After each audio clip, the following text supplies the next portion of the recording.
నవీన్ మిట్టల్ అనే వ్యక్తి ఐఏఎస్ ఆఫీస్కి వస్తలేడు. ఆయన మీద తీవ్రమైనటువంటి నిఘా ఉన్నది. కేవలం రేవంత్ రెడ్డి గారికి సంబంధించినటువంటి కొన్ని ఫైల్స్ మూవ్ చేయడానికి మాత్రమే నవీన్ మిట్టల్ ఆఫీస్కి వస్తుండు. సెక్రటరీకి రమ్మంటాడు, సెక్రటరీకి వస్తే సెక్రటరీ ఉండడు, లేదా సీసీఎల్ఏకి రమ్మంటాడు, సీసీఎల్ఏకి పోతే అక్కడ ఉండడు, ఇక్కడ ఉండడు, చిక్కడు, దొరకడు. అదే రేవంత్ ఫోన్ చేసి రావయ్య బాబు ఆ ఫైల్ మీద మూవ్ చేయాలంటే అప్పుడు వస్తాడు ఆఫీస్కి. ఈయన చేసినటువంటి తలకమాసినటువంటి వ్యవహారము నిన్న ఒకటి బట్టబయలైనది.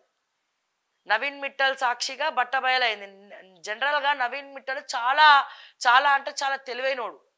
ఎట్లా ఏది చేసినా లీగల్ ప్రొసీజర్, అంటే ఎవ్వడు కూడా ఆయనని పట్టుకోవద్దు, ఎవ్వడు కూడా ఆయనని పట్టుకోవద్దు, చిక్కడు, దొరకడు, చిక్కినట్టే చిక్కుతాడు, దొరికినట్టే పారిపోతాడు. సో ఆ టైప్లో లీగల్గా ఒక కవచాన్ని ఏర్పాటు చేసుకొని తెలివితేటలతోటి ఆస్తులు కూడబెట్టుకున్నటువంటి ఏకైక ఐఏఎస్ ఆఫీసర్ ఎవరైనా ఉన్నారు అంటే అది Naveen Mittal alias Pittal alias Naveen Mittal IAS. Okay, so ఈయన సీసీఎల్ఏకి రాడు, పాడు రాదు. ఇప్పుడు ఆ ఈడీ ఫోకస్ పెడుతుంది. అమయ్ కుమార్ నవీన్ మిట్టల్ చేసినటువంటి ఒక భూ కుంభకోణం అనేది బయటికి వచ్చింది. ఏమాత్రం నీతి రీతి రియత్తున్న రేవంత్ రెడ్డి ఇట్లాంటి వాడిని పెట్టుకోడు సీసీఎల్ఏలా. ఇంకా కొనసాగిస్తుందంటే ఈ గిరిజన రైతులకు అప్పనంగా పొంగులేటి శ్రీనివాస్ రెడ్డి బిడ్డ పేరు మీద గిరిజన రైతుల భూములు అపర్ణ కన్స్ట్రక్షన్స్ కు కట్టబెట్టింది కూడా ఇదే నవీన్ మిట్టలు. ఈయన తమ్ములేంది, ఈయన వేలు లేదు, ఏం లేదు.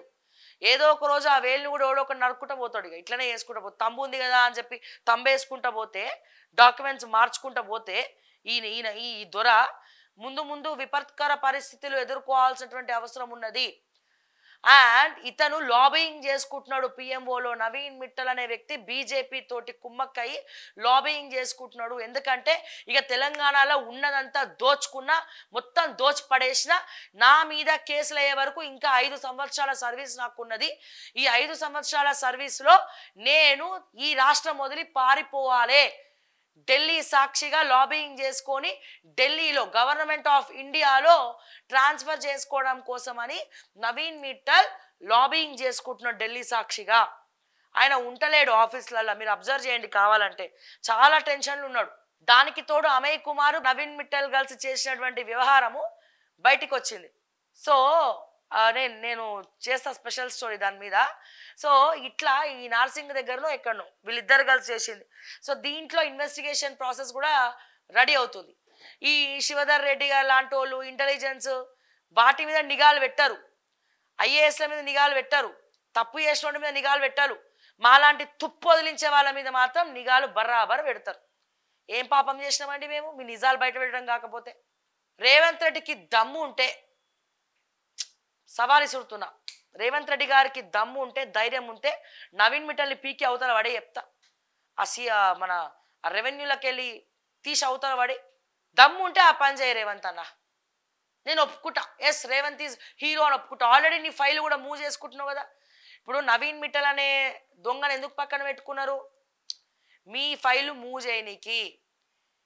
మీరు కూడా ఇప్పుడు ఎవరైతే తప్పు చేసినోడికే ఆలోచనలు వస్తాయి ఎట్లా తప్పించుకోవాలని చెప్పి.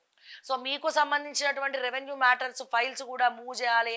ఎక్కడ ఏ భూమి ఉన్నది, ఎక్కడ ఎట్లా దోచుక తినాలి, ఎవడి భూమి ఎట్లా కొల్లగొట్టాలి, ఇవన్నీ తెలిసినోడు ఎవడు? నవీన్ మిట్టల్. అందుకే నవీన్ మిట్టల్ని కూడా రేవంత్ రెడ్డి పావులాగా వాడుకుంటున్నాడు. సో ఏమాత్రం చిత్తశుద్ధి ఉన్నా, ఏమాత్రం ఇది ఉన్నా అతన్ని ఇమీడియట్గా బర్తరఫ్ చేయాలి. లేకపోతే ఆ పదవి నుంచి సీసీఎల్ఏ నుంచి ఫస్ట్ ఇమీడియట్గా మార్చి లూప్ లైన్లో వేస్తారా, ఏం చేస్తారో. అతను కూడా ఢిల్లీలో లాబియింగ్ చేసుకుంటున్నాడు. అతను కూడా గవర్నమెంట్ ఆఫ్ ఇండియాకి ట్రాన్స్ఫర్ చేయించుకోవాలని చెప్పి విశ్వ ప్రయత్నాలు చేస్తుండు. ఎందుకంటే తెలంగాణలో అందరి ఫోకస్ నవీన్ మిట్టల్ మీదనే ఉన్నది. సో మొత్తం కూడా దొందే, మొత్తం దోచుకొని నా లవ్లీ యూనివర్సిటీకి లవ్లీగా పంపించుకున్నా. పంజాబ్లో మర్చి హర్యానా పంజాబ్ సాక్షిగా ఇన్వెస్ట్మెంట్లు పెట్టుకున్నా. అమీన్పూర్లో స్పీడ్ వెంచర్లో కూడా, అమీన్పూర్ ఓఆర్ఆర్ దగ్గర ఉన్న స్పీడ్ వెంచర్లలో కూడా నేను వేలు పెట్టినా, కాలు పెట్టినా, దాంట్లో ఇన్వెస్ట్మెంట్ పెట్టినా నా భార్య పేరు మీద. ఇక ఈ పంచాయతీ వద్దు, ఈ తెలంగాణ వద్దు, ఈ తిట్లు వద్దు, ఇవేమొద్దు, దోచుకున్న కాడికి దోచేసుకున్నా చాలు. గవర్నమెంట్ ఆఫ్ ఇండియాలో పోయి 5 ఏళ్ళు నా సర్వీస్ ఉన్నది, పని చేసుకుందామని ఫిక్స్ అయిపోయిందట మా దొర. ఎవరు? మా నవీన్ మిట్టల్. వదిలేసిన అనుకున్నారా సార్ మిమ్మల్ని? అస్సలు తగ్గేదే లేదు ఈ విషయంలో. సో ఇట్లా ఉంది. అందుకే అంటున్నా రేవంత్ రెడ్డి గారికి తెలంగాణ మీద ప్రేమ ఉంది, దోముంది, గడిది గుడ్డు ఉంది, బందర్ లడ్డు ఉందని చెప్పి అప్పుడప్పుడు ఏదో డైలాగులు మంచుకోట వదులుతారు కదా. అది వదలడం కంటే ముందు నవీన్ మిట్టల్ అనే ఒక తెలంగాణకు పట్టినటువంటి జలగా ఏదైతే ఉందో, భూములు కొట్టినటువంటి దొర ఎవడైతే ఉన్నాడో, అండ్ ఇదే నవీన్ మిట్టల్ ద్వారా కేటీఆర్ ఏం చేసిండు, కేసీఆర్ ఏం చేసిండు, జోగులపల్లి సంతోష్ ఏం చేసిండు, మిగతా వాళ్ళు ఏం చేసారు, ఎన్నెన్ని భూములు మార్చుకున్నారో, ఎన్ని మార్పిడిలు జరిగినాయో, అండ్ మహేశ్వరంలో ఉన్నటువంటి వక్ఫ్ బోర్డు భూములు ఎవరికి దారదత్తం చేసిరో, బీఆర్ఎస్ హయాంలో మహేశ్వరంలో వక్ఫ్ బోర్డుకి సంబంధించినటువంటి భూములు ఉన్నాయి. మెటర్నిటీ హాస్పిటల్ కోసం ఇచ్చినటువంటి భూములన్నీ కూడా కల్వకుంట్ల ఫ్యామిలీలో కొంతమంది పేర్ల మీద ట్రాన్స్ఫర్ అయింది. అండ్ ఎవరి ద్వారా? మహేశ్వరం అంటే మీరు అర్థం చేసుకోవచ్చు. వక్ఫ్ బోర్డు భూములు మాయమైనవి. నేను చెప్తున్నా, రేవంత్ రెడ్డికి దమ్ము ఉంటే అది ఎవడి పేరు మీదకి పోయింది, ఎట్లా ట్రాన్స్ఫర్ అయింది, ఎవడు అప్పనంగా నొక్కేసిండో ఎలికిది చెప్తా. ఆ ఫైల్ మూవ్ చేసింది కూడా మీ నవీన్ మిట్టలే, హెల్ప్ చేసింది కూడా బీఆర్ఎస్ వాళ్ళకి. ఎందుకని? అప్పుడు ప్రిన్సిపల్ సెక్రటరీ కూడా ఈయననే కదా. సో తీయండి, ఎవడి పేరు మీదకి పోయినాయి. సుమారు 100 ఎకరాలు ఉన్నటువంటి మహేశ్వరంలో హాట్ కేక్ ఆ భూములు ఏమైనాయి, ఎవడి అకౌంట్లోకి పోయినాయి, ఎవడి అకౌంట్లో దారదత్తమైనాయో తీయండి, దమ్ములుంటే బయటికి.